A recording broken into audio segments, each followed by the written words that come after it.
నమస్తే, నేను మీ జాహ్నవి. మనతో ఉన్నారు మన వనజ రామశెట్టి అక్క. మాట్లాడేద్దాం. నమస్తే వనజక్క. నమస్తే మా జాహ్నవి. అయితే వనజక్క, ఇంతకు ముందు ఒక వైరస్ వచ్చింది చైనా అనే ఒక దేశం నుంచి. అప్పుడు చైనాలో ఒక వైరస్ వచ్చినప్పుడు ఒకేలే చిన్న వైరసే కదా ఏమవుతుందిరా అని అనుకునేవాళ్ళం. అది కాస్త ఎంత పెద్దగా విజృంభించిందో కరోనా అనే పేరుతో అందరం చూసాం. అలాగే ఇప్పుడు ఎందుకు ఇదంతా చెప్తున్నానంటే, ఇప్పుడు జపాన్లో ఒక బ్యాక్టీరియా, ఒక వైరస్ జనాలందరినీ గిలగిల్లాడిస్తుంది. చూస్తుంటే భయం వేస్తుంది. అంటే ఒక తినేస్తున్న వైరస్ అనేది మనం చూస్తున్నాం. ఒక స్కిన్ మొత్తం తినేస్తుందంట. అసలు ఎంత భయానకంగా ఉందంటే చెప్పక్కర్లేదు. ఏంటి అసలు ఈ వైరస్లన్నీ ఎందుకు వస్తున్నాయి, ఏం చేస్తున్నాయి, ఏమవుతున్నాం మనము? అండ్ అలాంటి వైరస్లు ఎక్కడో ఉందిలే అని ఇప్పుడు అనుకోవడానికి లేదు. మన దరిదాపుల్లోకి రాకుండా, ఈ దరి చేరకుండా ఉండాలంటే మనం పుట్టిన గడ్డ మంచిది. సో ఈ భారతదేశంలో మనం ఉన్న ప్రాంతంలో మనం ఏం చేయాలి, ఎలాంటి జాగ్రత్తలు తీసుకోవాలి, ఆహారంలో ఎలాంటి జాగ్రత్తలు తీసుకోవాలి? ఓకే, ఇప్పుడు జపాన్లో వచ్చిన వైరస్ మొత్తం మనిషి యొక్క మాంసాన్ని తినేసి జస్ట్ ఒక 2 daysలో ఓకే మనిషి అంటే చాలా ఎక్కువగా వస్తే కనుక 2 రోజుల్లో మనిషి చనిపోతుంది. 48 hours మనకి ఇచ్చే టైం. 48 గంటల్లో మనిషి మొత్తం ప్రాణం పోతుంది. మొత్తం ఏమి మాంసం లేకుండా ఫినిష్ చేసేస్తుంది ఆ బ్యాక్టీరియా. అంత dangerous bacteria. Human eating bacteria అని కూడా దీన్ని అంటారు. సో దీనికి చాలా పేర్లు ఉన్నాయి, స్టెప్ ఏ అలాగా.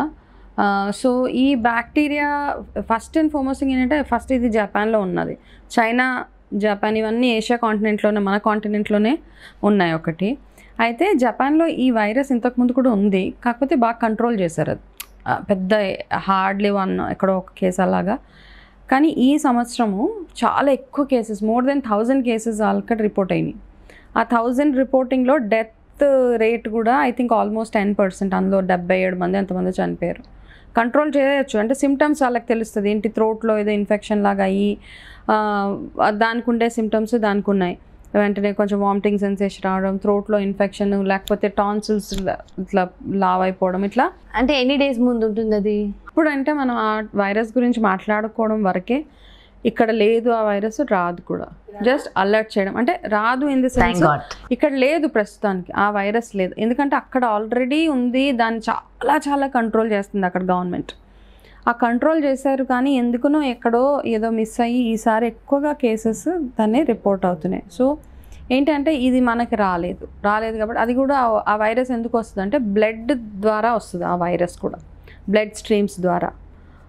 సో కాబట్టి ఆ బ్లడ్ స్ట్రీమ్స్ ద్వారా ఎక్కడైనా, ఇంతకుముందు మనం హెపటైటిస్ గురించి కూడా ఒక వీడియోలో మాట్లాడుకున్నాము. సో రక్తం ద్వారా వ్యాపించే వ్యాధి ఇది కాబట్టి కాస్త హైజీన్ ఇవన్నీ చూసుకుని ఉంటే నార్మల్గా ఉంటుంది. కాబట్టి ఎవరైనా జపాన్ ట్రావెల్ చేయాలనుకున్న, అక్కడి నుంచి ఇక్కడికి వచ్చే వాళ్ళు ఎవరైనా ఉన్నా ఇవన్నీ కాస్త అదే మొత్తం మన ఇండియన్స్ అంతే కొంచెం కంట్రోల్, కొంచెం అవాయిడ్ చేసుకుంటూ వెళ్ళడము. అయితే నువ్వు అన్న ఒక విషయం, సో ఈ వైరస్ గురించి మనం ఇంతకు మించి ఎక్కువ ఎలాబరేట్ చేసి అందరినీ భయపెట్టాల్సిన అవసరం లేదు ఇక్కడ. First thing okay, just information వరకే. ఓకే, ఇది జస్ట్ బేసిక్ ఇన్ఫర్మేషన్ ఇలా ఉంది కాబట్టి తెలుసుకోవడం వరకే మనకి. అయితే నువ్వు ఇంకొకటి అడిగావు, ఏంటి ఎలాగ ఉండొచ్చు హెల్తీగా, మనము ఏమేం చేస్తే, ఏమేం తింటే హెల్తీగా ఉంటాం, మన ఇమ్యూనిటీ. సో బేసిక్గా ఏంటంటే, ఇప్పుడు మనం ఇన్ని రోజులు ఇన్ని షోస్, ఇన్ని వీడియోస్ చేస్తూ ఉంటే ఒక పాయింట్ వచ్చేసిన తర్వాత ఎవరికైనా, నాకు కూడా ఏమనిపిస్తుంది అంటే, సో ఇన్ని చెప్పాము, ఇన్ని మాట్లాడుతున్నాం, కానీ నిజంగా అవన్నీ వర్క్ చేస్తున్నాయా? క్వశ్చన్ మార్క్ అక్కడ. ఓకే, మనం ఒక్కటేదో కరెక్ట్ చేయడం వల్ల ఆరోగ్యం బాగైపోతుంది అనుకోవడం రాంగ్ కంప్లీట్గా. ఓకే, ఒకటేదో కరెక్షన్ చేసేసాము, లేకపోతే నేను ఈరోజు పలానా మెంతులు వాటర్ తాగేసాను, పలానా మునగాకు తినేసాను, అవన్నీ చేయడం వల్ల ఏదో హెల్తీగా ఉంటున్నామా అంటే లేదు. ప్రతి ఒక్క ఆస్పెక్ట్ చూసుకోవాలి మనం ఆరోగ్యంగా ఉండాలి అంటే. ఎందుకంటే ఇప్పుడున్న క్యాన్సర్స్ కానీ, ఇప్పుడున్న blood pressures, life style disease, PCOD, thyroid, ఇక ఏంటంటే ఇంకా హార్ట్ డిజీజ్ దగ్గర నుంచి, స్కిన్ డిజీజ్ దగ్గర నుంచి, అలర్జీస్. ఈ మధ్య కాలంలో కొత్తగా లేటెస్ట్గా పిల్లల విషయంలో తీసుకుంటే కనుక వాళ్ళకి ఎక్కువగా స్కిన్ అలర్జీస్ ఎక్కువైపోయినాయి పిల్లలకి. వీళ్ళని ఏం లేదు అసలు. ఒకప్పుడు దద్దుర్లు వచ్చినాయి అంటే చింతపండు పులుసు రాసేసి అలా కూర్చోబెట్టేసేవాళ్ళు ఇంట్లో, కాసేపటికి అవి తగ్గిపోయాయి. ఈ మధ్యకాలంలో ఏ పిల్లల్ని చూసినా వాళ్ళకి బయట చెట్ల దగ్గరికి వెళ్తే అలర్జీ, ఏమైనా ముట్టుకుంటే అలర్జీ, ఏమైనా తింటే అలర్జీ, ఇంట్లో నాన్ వెజ్ తిన్నా ఏది తిన్నా ఎలర్జీ అనమాట. అంటే ఒంటి మీద పెద్ద పెద్ద దద్దుర్లు వచ్చేస్తూ ఉన్నాయి. సో ఇవి నేను ఇంత కాన్ఫిడెంట్గా ఎందుకు చెప్తున్నాను ఇవన్నీ అంటే, ఇప్పుడు నేను చాలామంది పిల్లలతో ఇంటరాక్ట్ అయ్యి మాట్లాడిన సందర్భాలు ఉన్నాయి ఈ మధ్య కాలంలో. సో అది ఏదో ఒక డాక్టర్ దగ్గర తీసుకెళ్తే తగ్గిపోతే, ఒక మెడిసిన్ వేస్తే తగ్గిపోతుంది వెంటనే, అది ఇమీడియట్గా ఆ సిమ్టమ్ అడ్రస్ అవుతుంది. కానీ మళ్ళీ అది రిపీట్ అవుతుంది, మళ్ళీ రిపీట్ అవుతుంది. సో ఆ మళ్ళీ ఎందుకు రిపీట్ అవుతుంది అన్న దానికి ఈ టాపిక్ మీద మనం మాట్లాడుకోవాలంటే చాలా పెద్ద డిస్కషన్ పాయింట్ అవుతుంది ఇక్కడ. సో బేసిక్గా ఆరోగ్యంగా ఉండాలి అనడానికి ఏ ఒక్క ఆహార పదార్థం తినడం వల్ల, ఒక మల్టీవిటమిన్ వేసుకోవడం వల్ల మనం ఆరోగ్యంగా ఉండము.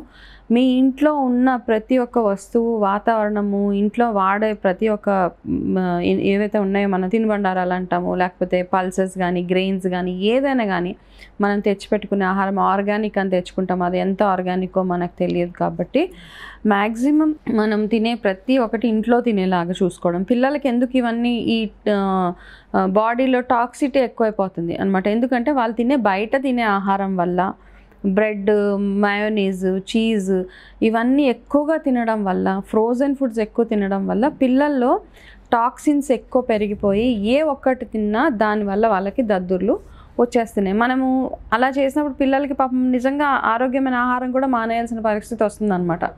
సో పలానా కొంతమంది పిల్లలకి నాన్ వెజ్ తింటే ఎలర్జీస్ వస్తున్నాయి ఈ మధ్య. సో నాన్ వెజ్ తింటే ఎందుకు ఎలర్జీస్ వస్తున్నాయి? ఎందుకు అంటే ఈ మనం తెచ్చుకునే చికెన్ కానీ ఏదైనా కానీ అది నాటుకోడి కాదు, బాయిలర్ కోళ్ళు. సో దానివల్ల ఏమవుతుంది, డెఫినెట్గా రోగాలు పెరిగిపోతూ ఉంటాయి. నాటుకోడి తింటే కొంచెం అది రియల్ గా మంచిది. ఎగ్స్ లో కూడా కల్తీ, కోడిలో కూడా కల్తీ, ఇవన్నీ ఉన్నాయి. కాబట్టి పిల్లలకి ఏమవుతుందంటే ఎలర్జీస్ వచ్చేస్తున్నాయి, ఫుడ్ ఎలర్జీస్ ఎక్కువ అయిపోతుంది. ఆ ఫుడ్ ఎలర్జీస్ వచ్చినప్పుడు ఏం చేస్తాం, నార్మల్గా చికెన్ అయితే ప్రోటీనే, కానీ ఇప్పుడు ఎక్కడ ప్రోటీన్ అవుతుంది, మనం బాయిలర్ చికెన్ అవన్నీ తెచ్చగానే పిల్లలకి కొన్ని రోజులకి దాంతో వచ్చే రోగాలు అవి వస్తున్నాయి. కాబట్టి కాస్త మనము ఏ ఒక్క స్టెప్ తీసుకున్నా ఆరోగ్యంగా ఉండాలి అంటే ఫస్ట్ ఆలోచించండి, ఏం చేస్తే ఆరోగ్యంగా ఉంటాము. ఏదో ఒక రెసిపీ చూసో ఏదో ఒక రెసిపీ చేసేసో కాదు.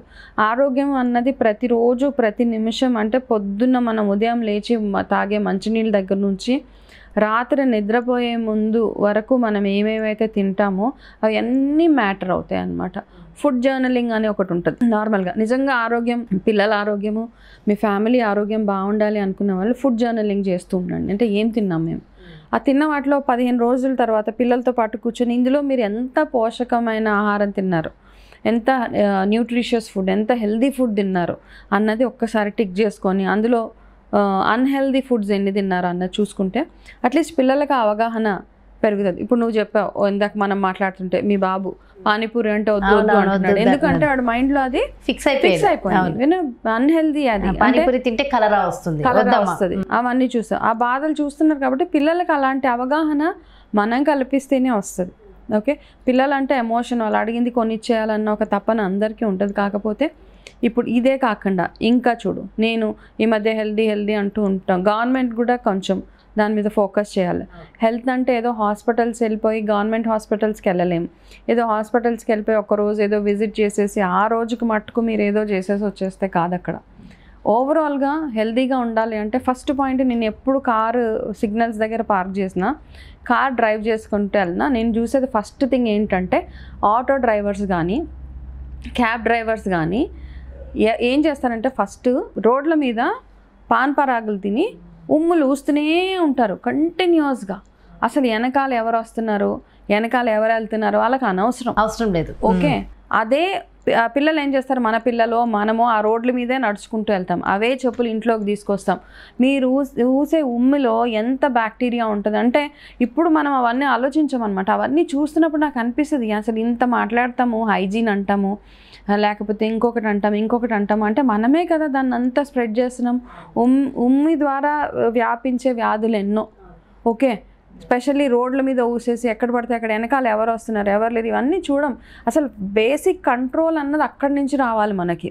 ఓకే, మనం ఇన్ని మాట్లాడి ఎంత ఆరోగ్యంగా తిన్నా ఒక్కసారి మీరు ఇంట్లో నుంచి బయటకు వెళ్ళినప్పుడు అయ్యే ఏవైతే వాతావరణ కాలుష్యం ఏదైతే అవుతుందో దాన్ని మనం ఎక్కడ కంట్రోల్ చేయగలుగుతాం? సిస్టమేటిక్ లైఫ్, ఒక డిసిప్లైన్ ఎవరికి ఓకే, మనం క్లీన్ రోడ్స్ అంటాము, క్లీన్ అండ్ గ్రీన్ అంటాము, ఇంకా ఏవేవో ప్రోగ్రామ్స్ గవర్నమెంట్ చేస్తున్నారు. కానీ మీరు ఏం చేస్తారు అంటే దేనికో పనిష్మెంట్స్ ఇస్తారు. నిజంగా ఒక హెల్దీ కంట్రీ కావాలి, ఒక హెల్దీ అట్మాస్ఫియర్ కావాలి అంటే ఇలాగ ఎక్కడ పడితే అక్కడ స్మోక్ చేసే వాళ్ళని, ఎక్కడ పడితే అక్కడ ఉమ్ములు ఊసే వాళ్ళకి కూడా పనిష్మెంట్ ఇవ్వాలి. స్మోకింగ్ పనిష్మెంట్ ఉంది అని చెప్పి బోర్డుల రూపంలో మాత్రమే ఉంది, అవి ఎక్కడో పడేసి ఉన్నాయి. రియల్ గా పనిష్ చేసే వాళ్ళు ఎక్కడ లేదు. కొన్ని కంట్రీస్ చూడు ఎంత డెవలప్ తెలుసా, వాళ్ళు స్మోక్ చేయాలంటే రోడ్డు మీద ఎక్కడ చేయకూడదు. స్మోక్ కి ఒక జోన్ ఉంటుంది, మోస్తే కూడా వాళ్ళకి పనిష్మెంట్ ఉంటుంది. స్మోక్ కి ఒక జోన్, ఆ జోన్ లో వెళ్ళే స్మోక్ చేయాలి. ఇంకా ఎక్కడ వాళ్ళు సిగరెట్ తాగడానికి లేదు.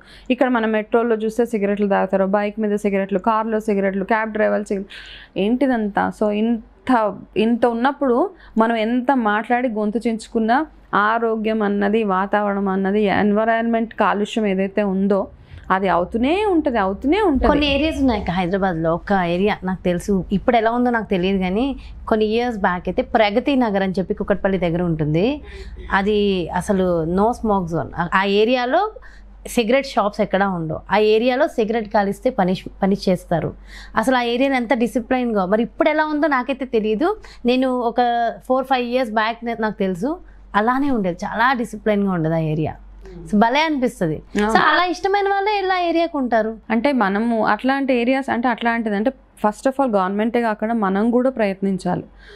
ఒక కాలనీలో ఉన్న వాళ్ళందరూ మనం ఒక హెల్దీ కాలనీగా తయారు చేసుకుందామను ఏదో ఒకటి. ఇప్పుడు నేను ఒక్కదాన్నే ప్రయత్నిస్తే అవుతుందా? ఏమీ అవ్వదు. కాబట్టి మేజర్ కన్సర్న్ అంతా నెక్స్ట్ జనరేషన్ పిల్లలు. పాపం వాళ్ళకి ఎన్ని రోగాలు వస్తున్నాయి, పిల్లల్ని చూస్తుంటే చాలా కష్టం అనిపిస్తూ ఉంటుంది. పాపం ఎంత బాధపడాలి, ఎన్ని మెడిసిన్స్ వేసుకోవాలి. వాళ్ళు మెడిసిన్ ఫ్రీ లైఫ్ ఉండాలి అంటే మనం తినే ఆహారాలు ఇవన్నిటితో పాటు బయట ప్లీజ్ అంటే ఇది ఒక రిక్వెస్ట్ అనుకోవచ్చు, ఈ బయట ఉమ్ములు ఊసే వాళ్ళు ఎవరైతే ఉన్నారో యూరినేషన్ ప్రభుత్వానికి అంటే ప్రభుత్వం నుంచి వాళ్ళే కాదు, ఈ వీడియో ఎవరు చూస్తున్నారో వాళ్ళకి ప్రభుత్వం ఎంతకని చేస్తారు చెప్పి, ఎంతమంది మానిటర్ చేస్తుంది అంటే బేసిక్ కామన్ సెన్స్ ఏంటంటే మీరు ఊసే బయట పాన్ పరాగలు తినే ఊసే ఇంత ఉమ్ములు కానీ బయట రోడ్ల మీద చేసే యూరినేషన్స్ ఇవన్నిటి వల్ల ఏమవుతుంది అంటే ఓకే పెద్దవాళ్ళకైతే అనుకోవచ్చు, చిన్న పిల్లలు అందరూ ఇన్ఫెక్ట్ అయిపోతున్నారు. వాళ్ళకి లేనిపోని రోగాలన్నీ వీటి వల్లే వస్తున్నాయి. మనం కన్సిడర్ చెయ్యము, తిండి వల్లే వస్తుంది, తిండి వల్ల కూడా. కానీ ఇట్లాంటి చిన్న ఇవన్నీ బేసిక్ కామన్ సెన్స్ అంతే, వాటి వల్ల కూడా వస్తుంది. కాబట్టి ఒక రిక్వెస్ట్ అనుకోవచ్చు, ఏం వచ్చుకోవచ్చు, మీరు పాన్ పరాగలు తిని బయట ఉమ్ములు వేయడం మాత్రం దయచేసి who ever it is please stop it. Thank you అక్క, చాలా మంచి విషయం తెలియజేశారు, చాలా అవసరం ఇది. Okay, thanks a lot. నమస్తే అక్క. ఎస్, చూసారు కదండి, మరి రోగాలు వస్తున్నాయి, బయట దేశాల నుంచి మనకు వస్తున్నాయి అని అనుకునే వాళ్ళందరికీ కూడా ఎక్కడుండి మనం తెచ్చుకుంటున్న ఆ రోగాలు ఏంటి, దానికి కారణాలు ఎవరు, ఏం చెయ్యాలి, ఎలా నివారించాలి. సో డీటెయిల్ ఇన్ఫర్మేషన్ మన వనజక ఎక్స్ప్లెయిన్ చేసేసారు కదా.